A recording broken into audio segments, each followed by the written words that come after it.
एक राजा की दो रानियां थीं।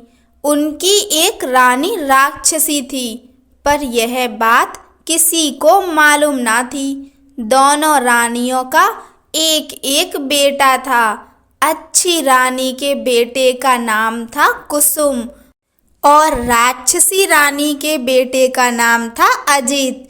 दोनों में बहुत मेल था। राक्षसी रानी का मन काला था, वह रक्त पिपासु थी। दोनों भाइयों का प्रेम उसे एक आंख नहीं सुहाता था। वह हमेशा इस ताक में रहती थी कि कब सौत के बेटे को मारकर उसके नरम नरम मांस का शोरबा बनाकर पिएगी। उसकी मनसा को उसका सगा पुत्र बहुत अच्छी तरह समझता था, अतः वह कभी कुसुम का साथ नहीं छोड़ता था। गुस्से से राक्षसी रानी दांत पीसती रहती थी। मौका ना मिलने से वह दोष त्रुटि ढूंढती, अपनी दृष्टि शक्ति से सौत का खून चूसती रहती। फलतः अच्छी रानी दुर्बल होती गई और एक दिन उसने बिस्तर पकड़ लिया। 2-3 दिनों में उसका देहांत हो गया। सारे राज्य में शोक छा गया, परंतु असल कारण किसी को समझ में न आया। राक्षसी रानी कुसुम को तो सताती ही थी, अपने पुत्र को भी उसका साथ देने के लिए धिक्कारती थी। एक दिन अजीत ने कुसुम से कहा, भैया जाने दीजिए, हम लोग उनके पास और नहीं जाएंगे। उन लोगों ने उस राक्षसी माँ के पास जाना बंद कर दिया, परंतु राक्षसी माँ का अत्याचार फिर भी जारी रहा। अजीत अपने दिल को कड़ा कर सब सहता रहा, पर नरम दिल वाला कुसुम धीरे धीरे सूखता गया। रानी ने जब देखा कि उसका सगा बेटा ही उसका शत्रु बन गया है, तो वह एकदम जल भुन गई। एक रात राजा के हाथी खाने में एक हाथी की मौत हो गई। घुड़साल में एक घोड़ा मर गया और गौशाला में एक गाय मृत पाई गई। राजा का गुस्सा 7वें आसमान पर चढ़ गया। दूसरी रात राजमहल में शोरगुल सुनकर राजा चिहुककर उठे और तलवार लेकर अपने कमरे से बाहर निकले। सोने के पलंग पर अजीत और कुसुम सोए थे। एक बड़ा राक्षस कुसुम को उठा लाया। इससे पहले कि राजा कुछ करते, रानी ने अपना एक केस तोड़कर राजा पर फेंक दिया। राजा वहीं जड़ हो गए। उसकी आंखों के सामने राक्षस कुसुम को खाने लगा। राजा की आंखों से अश्रुधार बह निकली, पर वे उसे पहुंच नहीं सके। उनका शरीर थर थर कांप रहा था, पर वे बैठ भी ना सके। रानी अट्टहास कर उठी। अजीत की नींद टूट गई। उसने देखा कि कुसुम भैया पास में नहीं है। वह हड़बड़ाकर उठा। उसने देखा कि रानी के हाथ का बाला कंगन झमझम कर रहा है और कुसुम भैया को राक्षस खा रहा है। क्रोध से उसका शरीर जलने लगा। वह दौड़कर वहां पहुंचा और राक्षस के सिर पर एक जोर का घूंसा मारा। राक्षस हाय हाय कर चीत्कार कर उठा और सोने का एक टुकड़ा उगलकर भाग गया। रानी ने देखा कि यह तो अनर्थ हो रहा है, अपना ही पुत्र दुश्मन बन गया है। क्रोध अग्नि में जलती रानी अपने ही पुत्र को चबाने लगी। तभी उसके गले से लोहे का एक टुकड़ा गिर पड़ा। हतप्रभ होकर वह उछल पड़ी और सोने एवं लोहे के टुकड़े को लेकर छत पर चढ़ गई। छत पर राक्षसों की भीड़ थी। उनमें कुछ कह रहे थे और खाऊंगा, और कुछ कह रहे थे अपने देश जाऊंगा। रानी बोली, मैं यहीं रहूंगी, तुम लोग अपने देश जाओ। झुंड बनाकर राक्षस अपने देश की ओर जब भागे, तो उनके धक्के से राजभवन का शिखर टूट गया। पेड़ पौधों की डालें टूट गईं। नदी के जल में उत्ताल लहरें उठीं और राजा का हृदय कांप उठा। जली भुनी रानी अपने कमरे में आई। उसे कहीं से भी चैन नहीं आ रहा था। रात काटे नहीं कट रही थी। अंत में उसने अपनी जादुई आराम छड़ी एवं जिराम छड़ी को जला दिया और आसमान में उड़ती हुई एक नदी के किनारे उतरकर एक बांस वन में एक स्थान पर सोने के टुकड़े एवं लोहे के टुकड़े को गाड़ दिया। फिर निश्चिंत होकर वह घर लौट आई। दूसरे दिन राजा यह देखकर हैरान रह गया कि पूरे महल में जगह जगह हड्डियों के ढेर, रास्ते में भी सर्वत्र हड्डियां बिखरी हुई हैं। पूरे देश में राक्षसों ने आतंक फैला रखा है। रक्षा का कोई मार्ग नहीं। जब लोगों ने सुना कि राक्षसों ने राजपुत्रों को भी खा लिया है तो सब झुंड का झुंड बनाकर राज्य छोड़कर भागने लगे। राजा जड़ हो गए। उनके राज्य में राक्षस छा गए। नदी किनारे बांस वन में एक किसान बांस काटने गया। एक बांस को चीरने पर उसे 2 अंडे दिखे। उसे समझ में नहीं आया कि वे सांप के अंडे थे या किसी और प्राणी के। अतः उसने अंडों को फेंक दिया। अंडे टूट गए। लाल रंग के अंडे से एक लाल रंग का राजपुत्र और नीले रंग के अंडे से नीले रंग का राजपुत्र प्रकट हुआ। माथे पर मुकुट, हाथ में नंगी तलवार लिए दोनों राजपुत्र वायु वेग से वहां से चले गए। डर से किसान मूर्छित हो गया। जब उसे होश आया तो उसने देखा कि लाल अंडे का खोल सोने का एवं नीले अंडे का खोल लोहे का बनकर वहां पड़ा हुआ है। किसान ने लोहे वाले खोल से अपने लिए एक हंसिया और सोने वाले खोल से अपनी पुत्र वधू के लिए एक बाजूबंद बनवा दिया। दोनों राजपुत्र चलते चलते एक राज्य में पहुंचे। वहां बड़े बड़े राक्षसों से लोग डरे सहमे रहते थे। राजा रोज मंत्री नियुक्त करते पर राक्षस उन्हें खा जाते एवं एक परिवार के लोगों को खा जाते। राजा ने घोषणा कर दी थी कि जो कोई भी जोड़ा राजपुत्र राक्षसों का संहार करेगा उसके साथ परी की तरह जुड़वा राजकुमारियों का ब्याह करा दिया जाएगा एवं उनका राजत्व भी उन्हें मिलेगा। अनेक जोड़ा राजपुत्र आए पर राक्षसों ने उन्हें खा लिया। लाल कमल और नील कमल राजा के समक्ष उपस्थित होकर बोले, हम लोग राक्षसों को मारने के लिए आए हैं। उन्हें देख राजा के मन में आशा निराशा के भाव उठे पर अंत में बोले, ठीक है। नील कमल और लाल कमल नंगी तलवार लेकर एक कमरे में छुपकर बैठ गए। धीरे धीरे रात गहराने लगी। कोई भी राक्षस नहीं आया और एक पहर बीता तब भी कोई नहीं आया। आधी रात बीतने पर भी कोई नहीं आया। दोनों राजपुत्रों को नींद आने लगी। नील कमल ने लाल कमल से कहा, भैया मैं सो जाता हूँ, बाद में मुझे जगाकर तुम सो जाना। राक्षस आकर अगर नाम पूछें तो मेरा नाम पहले बताना, अपना नाम पहले मत बताना। यह कहकर नीलकमल सो गया। थोड़ी देर बाद दरवाजे पर दस्तक हुई। लाल कमल तलवार को मजबूती से पकड़कर सावधान हो गया। राक्षस आए। शायद रोशनी में उन्हें ठीक से दिखाई नहीं देता था, इसलिए एक ने कहा, रोशनी बंद करो। लाल कमल बोला, नहीं। राक्षसों में जो सबसे बड़ा था गुस्से से गौं गौं करने लगा। बोला, घर में कौन जाग रहा है रे? सारे राक्षस किच किच करते हुए बोले, कौन जाग रहा है, कौन जाग रहा है? लाल कमल ने कहा, लाल कमल से पहले नील कमल जाग रहा है, और जाग रहा है तलवार, जाग रहा है घी का दिया। किसका आया है काल?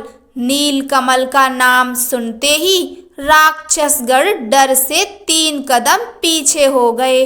नीलकमल अपने पूर्व जन्म में राक्षस रानी के गर्भ से पैदा हुआ था।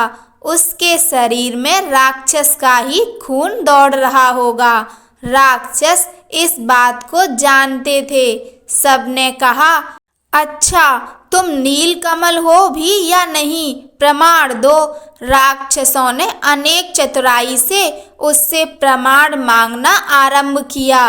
राक्षसों के लीडर ने कहा, तुम लोग अपने नाखून दिखाओ। लाल कमल ने नीलकमल के मुकुट को तलवार की नोक पर रखकर बाहर दिखाया।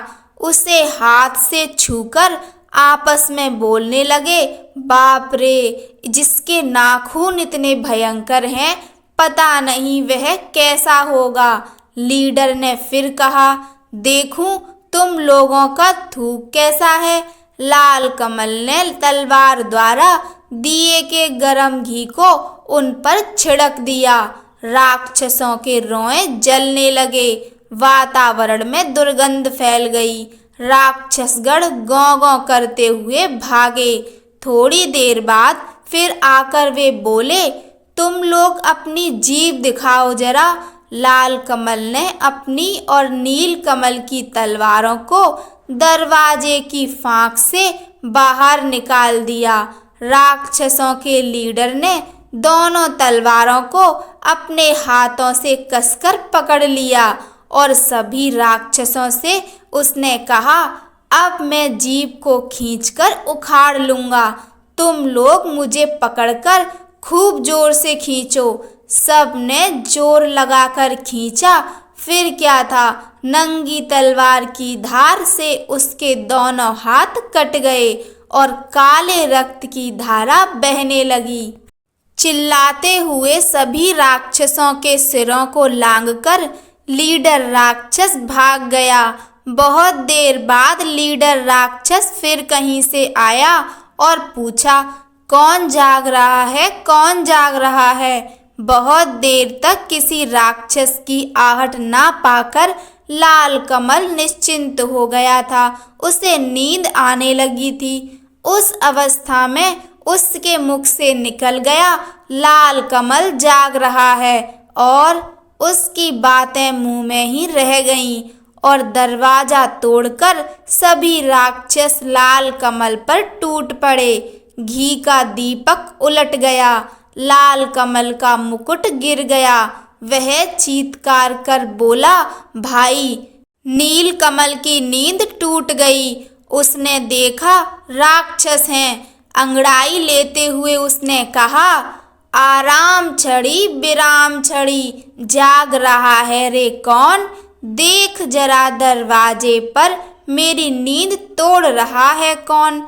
नील कमल की आवाज सुनते ही सारे राक्षसों की सिट्टी पिट्टी गुम हो गई। वे अधमरे हो गए। नील कमल ने घी के दिए को जलाया, फिर सभी राक्षसों को तलवार से काट डाला।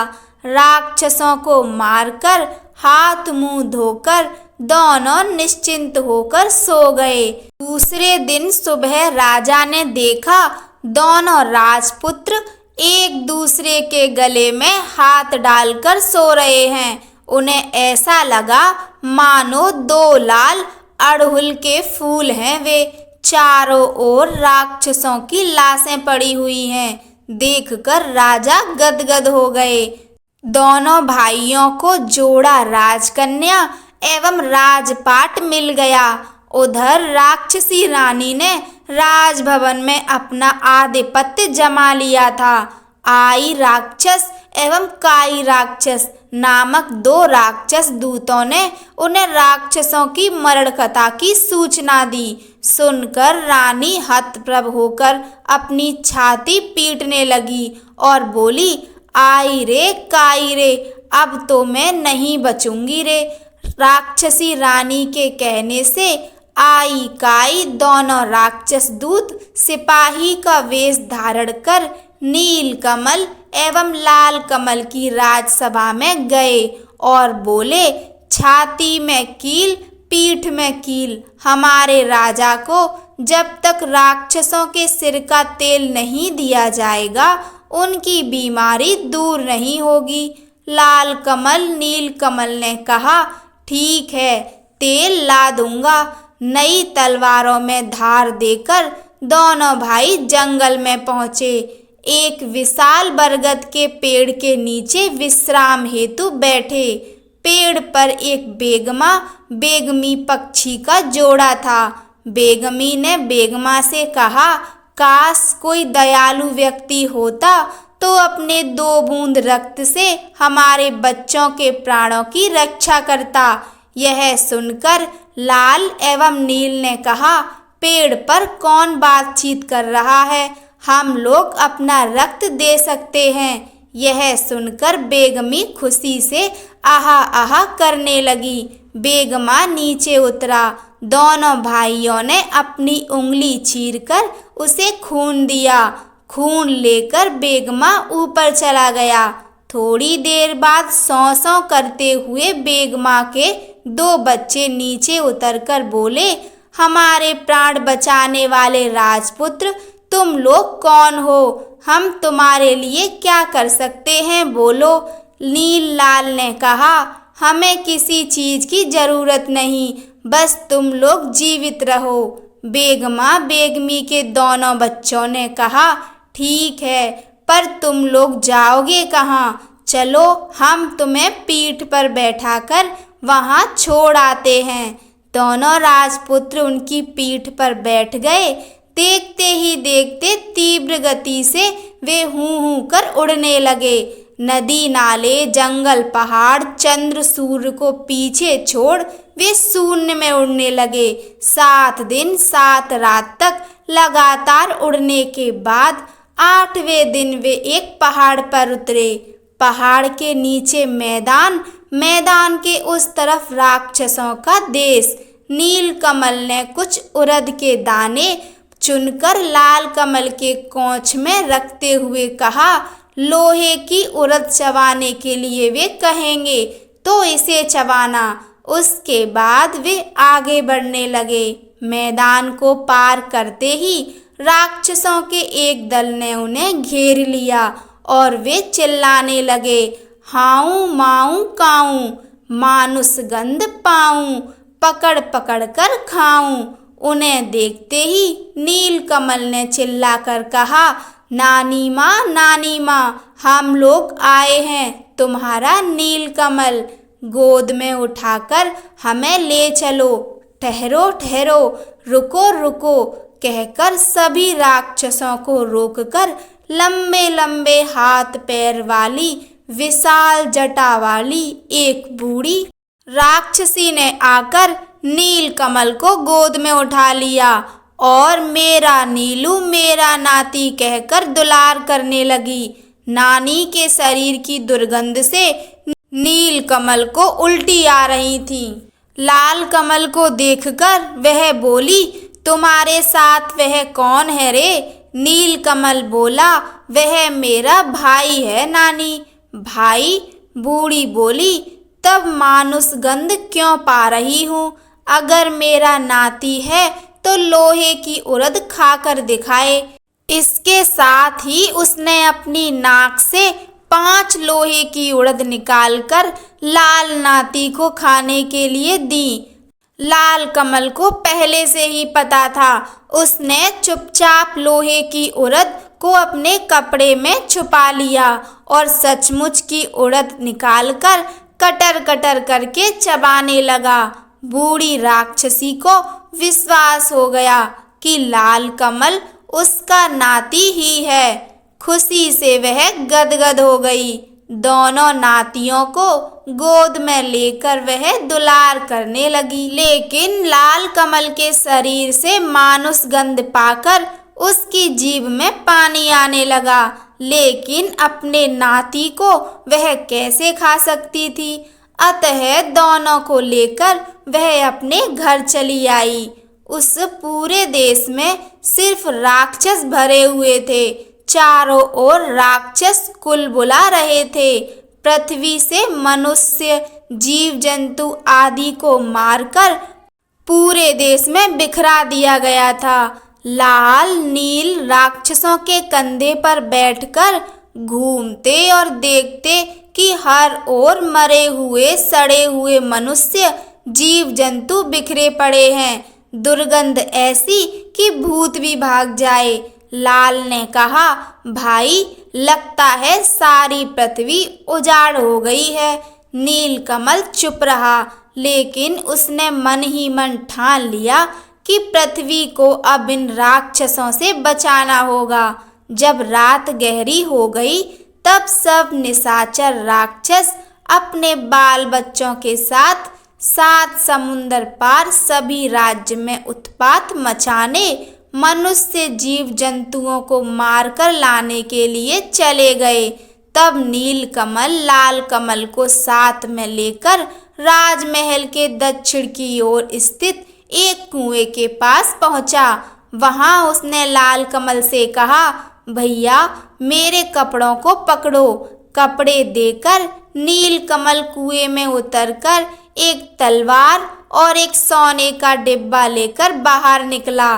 डिब्बे को खोलते ही जीवन काठी एवं मरण काठी नामक एक ततैया और एक ततैई बाहर निकले। जीवन काठी में राक्षसों के प्राण एवं मरण काठी में उस रानी राक्षसी के प्राण बसते थे। नीलकमल ने जीवन काठी को अपने पास रखा एवं लाल कमल को मरण काठी थमा दिया। जब दोनों ततैयों के शरीर में हवा लगी तब राक्षसों को घबराहट होने लगी। पृथ्वी पर जड़ पड़े राजा के देश में राक्षसी रानी नींद में लुढ़क गई। पृथ्वी पर गए राक्षस तेज कदमों से नदी पर्वत लांघकर लौटने लगे। यह देख नीलकमल ने जीवन काठी ततैये के 2 पैरों को तोड़ दिया। सारे राक्षसों के दोनों पैर टूट गए। राक्षस दोनों हाथों के बल पर तेज गति से आने लगे। यह देख नीलकमल ने ततैये के बाकी दोनों पैर भी तोड़ दिए। सारे राक्षसों के दोनों हाथ कटकर गिर गए। हाथ नहीं, पैर नहीं, फिर भी सारे राक्षस हाऊ माऊ काऊ 7 शत्रुओं को खाऊं कहते हुए लुढ़कते हुए आगे बढ़ने लगे। तब नीलकमल ने तलवार से जीवन काठी नामक उस ततैये के सिर को काट दिया। इसके साथ ही सारे राक्षसों के सिर कटकर लुढ़कने लगे। बूढ़ी राक्षसी का सिर छिटककर नीलकमल और लाल कमल के पास आकर गिरा। नीलकमल और लाल कमल ने उस बूढ़ी राक्षसी के सिर को एक नए कपड़े में बांधा और मरण काठी नामक ततैये को सोने के डिब्बे में डालकर बेगमा बेगमी को पुकारा। 3 माह 13 दिनों के बाद दोनों भाइयों के पैर अपने देश में पड़े। सर्वत्र उनकी जय जयकार होने लगी।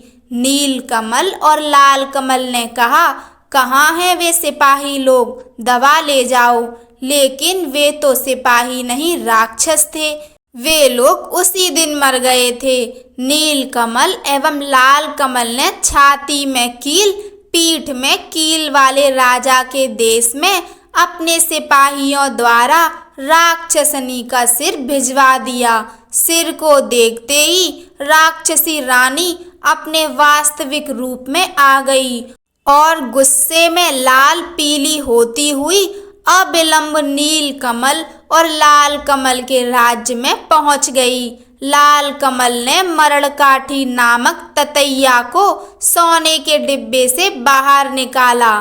उसे देखते ही राक्षसी रानी के प्राण उड़ गए। राक्षसी रानी के मरते ही जड़ हो चुके राजा का रोग भी दूर हो गया।